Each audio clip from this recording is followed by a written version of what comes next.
Welcome back. From what, I don't know. Last week, the California Supreme Court ruled in a 4-3 decision. By the way, 7 state court justices, 7 U.S. Supremes, 9. Okay.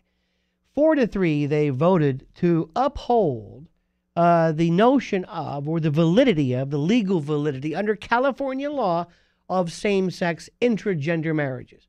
What does it mean for the rest of the country? Nothing. I mean, it's persuasive. It's good. It's terrific as far as I'm concerned, personally. And what this merely does is it was a rather arcane decision. They took specific definitions of marriage, civil union, domestic partnership, and parsed the terms. So they really didn't get into the meat of what a marriage is. Anyway, it's good news for intragender same-sex marriage in California. Now, here's the bottom line. I have written and I've blogged, as does everybody else, that Barack Obama should just stay away from this topic. Here's why. You know and I know that this just makes sense. 40 years ago, in this case of Loving against Virginia, anti-miscegenation laws were struck down by the Supreme Court, and the same argument was being used. It was not traditional, it was not usual, it was not typical, it was just wrong. Biblically, naturally, we would have a dilution of the races, you name it. The Supreme Court 40 years ago said, no, it's just wrong. And they used Fifth Amendment provisions, due process, and equal protection. In fact, did you know that under that law, it was only blacks marrying whites? No other interracial marriages counted.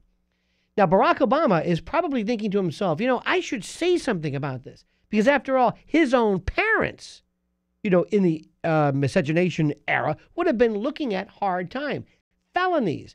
Robert De Niro be cracking rocks upstate had these laws maintained their efficacy and their legitimacy.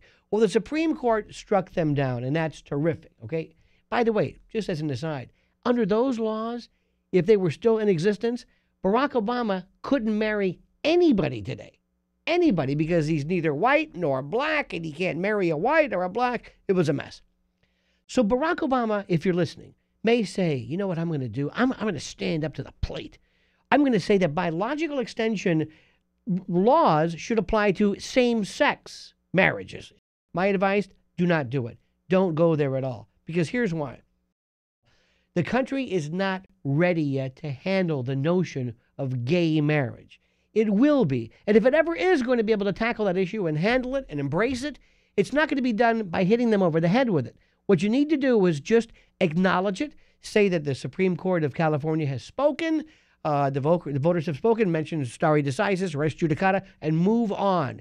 Because what happens is, as hip and cool and progressive and liberal and open-minded as we think we are, and as hip and open-minded and liberal and progressive we think the rest of the country is, they don't necessarily mirror us. And there are a lot of people out there, good people, who say to themselves, I just don't know about the concept of marriage. I don't like that term. I call it anything else. Civil union, domestic partnership. Those are the... Now, don't let that fool you. A lot of people are afraid to say that it bothers them. So here's the bottom line. Barry, as I call you, don't bring this up. Let it go. Move on. They're going to want to paint you as being a supporter of it. Remember that Defense of Marriage Act in 96 that Clinton signed? You said you were against it? Let it go. Remember, we have one goal here, and that's to win. Okay? Okay.